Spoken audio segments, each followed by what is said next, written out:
Have you ever found yourself doing that weird thing where you sabotage the very thing you want most in life? Like, you have a huge presentation on Monday that could change your career, but instead of preparing for it on Sunday, you spend 4 hours scrolling through social media. Or when you finally meet someone amazing, but you start creating conflicts out of nowhere because things are going too well. If you're shaking your head right now, you're not alone. In fact, you're among the 85% of Americans who, according to recent behavioral research, feel like they're constantly getting in their own way when it comes to achieving their most important goals. It's as if there's a person inside your head who's actively working against you, and that person knows all your weaknesses. Self-sabotage is not laziness. It's not a lack of discipline. It's something much more subtle and much more destructive. It's your brain trying to protect you from what it perceives as threats. The problem is that these threats are exactly the opportunities you need to embrace in order to grow. Your brain would much rather be in the familiarity of your comfort zone than the uncertainty of growth, even when that comfort zone is making you unhappy. Here's the good news. Once you understand how this mechanism works, you can reprogram it. And today I'm going to show you exactly how to do that in 5 steps that anyone can apply starting today. The first step is perhaps the most crucial and also the one most people skip. You need to become aware of your own destructive patterns. It's like using GPS. You can't get where you want to go if you don't know where you are right now. The thing is, self-sabotage is kind of the ninja of human behavior. It operates in the shadows, disguised as logic or even self-care. How many times have you said, "Oh, I'll start on Monday," about something important? Or, "I'm not ready yet," when in reality you'll never feel 100% ready? Here are the 4 most common signs you need to watch out for. First up, strategic procrastination. This isn't your typical procrastination where you watch one more episode of your favorite show. This is when you literally take on unnecessary work to avoid doing what really matters. Like organizing your entire desk before starting that project you've been putting off for weeks. Second sign, the negative self-talk that pops up whenever a real opportunity presents itself. You get an invitation to lead a new project at work and the first thing your mind says is, "Who do I think I am?" Or you get the chance to meet someone interesting and your mind starts saying, "This person is way out of my league." Third, you sabotage relationships, professional or personal, when they start to get too serious. It's like that guy I knew who always picked a fight with his boss 2 weeks before a promotion. Always. As if success were something dangerous that needed to be avoided. And fourth, self-destruction when things are going too well. You're doing great on your diet, you've lost 20 pounds, you're feeling amazing, and then suddenly you have a free day that turns into a whole week off track. Your brain literally can't handle the fact that you're succeeding. To break these patterns, you need to do a 48-hour audit of your own mind. For 2 days, simply notice, without judgment, how often you make choices that go against your own best interests. Write them down on your phone. 2:30 p.m., I chose to check Instagram instead of working on my proposal. 8 p.m., I canceled the gym because I was tired, but stayed up until midnight watching random videos. The goal is not to blame yourself, is to become aware. Because you can't change what you can't see.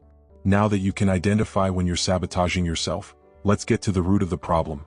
The stories you tell yourself about who you are and what you deserve.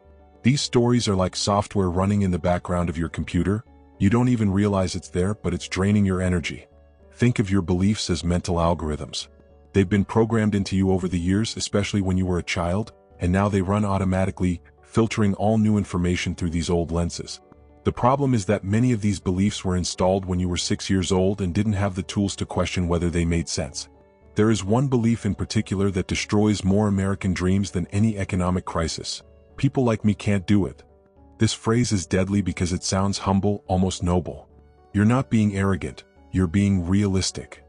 But in reality, you're putting yourself in a box based on evidence from a past that doesn't define your future.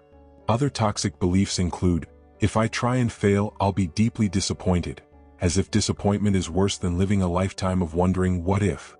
Or, success will isolate me from the people I love. A belief that keeps millions of people in relationships and jobs that don't serve them because they're afraid of leaving everyone behind. And my favorite, I have to be perfect or it's not worth trying. That's pure American culture, the pressure to be exceptional at everything. But here's the truth, excellence comes from practice, and practice comes from starting before you're ready. Now, how do you challenge these beliefs? Use the mental core technique. Every time one of these voices pops up, ask yourself, where's the evidence? When your mind says, you always fail, ask yourself, really? 100% of the time? When was the last time I actually tried something really hard? Most of our limiting beliefs fall apart when put under real scrutiny. They are like vampires, they don't survive in the light of day. But it's not enough to just destroy old beliefs. You need to install new ones. Instead of "I always fail," try "I'm learning." Instead of "People like me can't do this," try "I'm just the kind of person who can surprise everyone, starting with myself." The third step is where the magic really happens. You need to create sabotage-proof systems. Because here's the inconvenient truth: you can't trust your motivation. Motivation is like the weather in California. It's beautiful when it's there, but you can't count on it forever. Systems are different. Systems work even when you don't feel like it. Systems work even when you're tired, stressed, or when that little voice in your head is screaming at you to give up. The first pillar of your anti-sabotage system is what I call environmental design. Basically, you're going to make good choices easier and bad choices harder. If you want to eat better, you're not going to buy junk food at the grocery store anymore. It's that simple. If you want to go to the gym more, you're going to sleep with your workout clothes next to your bed and leave your gym bag packed by the door. Your environment is stronger than your willpower. So stop fighting it and make it work for you. The second pillar is accountability. But not the boring kind of accountability where someone is holding you accountable. It's the smart kind where you create real consequences for your actions. Like, you could bet a friend $20 that you'll complete your project by Friday. Or create a system where if you don't take your morning walk, you have to donate $50 to a political organization you hate. The third pillar is micro habits. This is where most people go wrong. They want to change everything at once. They want to wake up at 5 a.m., meditate for 30 minutes, exercise for an hour, read for an hour, and start a side business. All on Monday. This is a recipe for failure. Your brain will reject big changes because they seem threatening, but it will accept ridiculously small changes. Instead of "I will meditate for 30 minutes a day," start with "I will take 3 deep breaths when I get out of bed." Instead of "I will write a book," start with "I will write 1 sentence a day." The fourth pillar is implementation intentions. Basically, if-then plans for when your willpower flags. If I feel like checking my phone while working, then I'll drink a glass of water first. If I don't feel like going to the gym, then I'll at least put on my workout clothes and get out of the house, even if it's just for a walk around the block. These plans remove the need to make decisions in the moment, and decisions in the moment are where self-sabotage strikes most. Here's a powerful psychological hack you can use right now. Every time you have a tough choice to make, ask yourself, what would the person I want to become do in this situation? Not the person you are today, but the version of you who has already overcome these patterns. What choice would that person make? Sometimes that means making the hardest choice in the moment to make life easier in the future.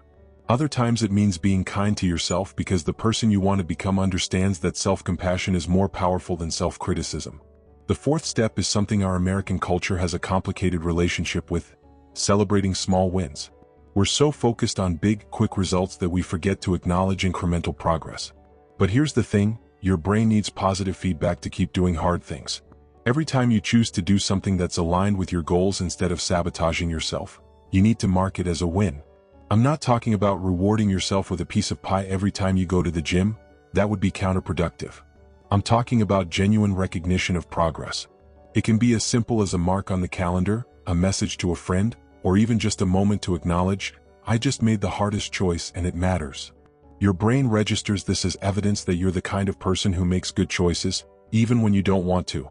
The difference between celebration and indulgence is crucial. Celebration reinforces the behavior you want to repeat. Indulgence sabotages the progress you've just made. If you've just had an amazing week following your diet, celebrating would be buying a new piece of clothing that highlights how great you're feeling. Indulging would be eating an entire pizza because you deserve it.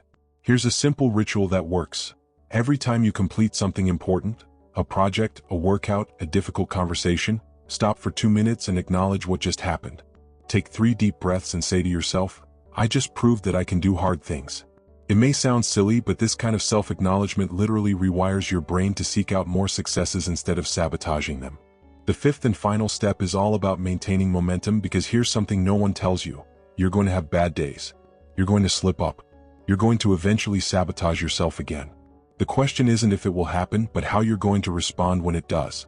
The difference between people who transform their lives and people who get stuck in the same patterns isn't that some never fail.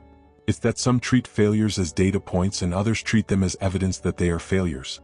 When you slip up, and you will, You have 48 hours to implement what I call a reset, not regret. Instead of beating yourself up over what you did wrong, you simply get back into the system. No drama, no self-flagellation, no start over on Monday. You just get back in. Think of it as compound interest applied to behavior. Every good choice you make doesn't just move you in the right direction, it makes the next good choice a little easier. And every time you pick yourself up after a fall without destroying yourself emotionally, you're building the muscle of resilience. The key is to change your identity, not just your behaviors. Instead of, I'm trying to stop sabotaging myself, start seeing yourself as, I'm the kind of person who makes choices that serve me even when it's hard. Instead of, I'm trying to be more disciplined, become, I'm someone who honors the commitments I make to myself. This shift in identity is everything. Because when you truly believe that you are the kind of person who doesn't sabotage yourself, stopping sabotaging yourself becomes natural. It's no longer a constant struggle against your nature. It's simply who you are. Here's the truth, you didn't get this far in life by accident. You have everything you need inside of you to stop getting in your own way. The only difference between where you are now and where you want to be is your willingness to start treating yourself as your greatest ally instead of your worst enemy. If you apply just one of these 5 steps, recognize your patterns, challenge your beliefs, create systems, celebrate wins, and maintain momentum, you'll already be years ahead of most people. If you apply all 5, you'll become unstoppable. So here's my challenge to you. For the next 30 days, pick one self-sabotaging pattern you've identified and apply these 5 steps specifically to that area. Don't try to change everything at once. Pick one thing and become an expert at not sabotaging yourself in that specific aspect of your life. You don't have to be perfect. You just have to be consistent. And consistency, over time, creates results that seem miraculous to the outsider, but are inevitable to those who understand the process. The version of you that doesn't sabotage yourself is waiting on the other side of these daily choices. And it's closer than you think.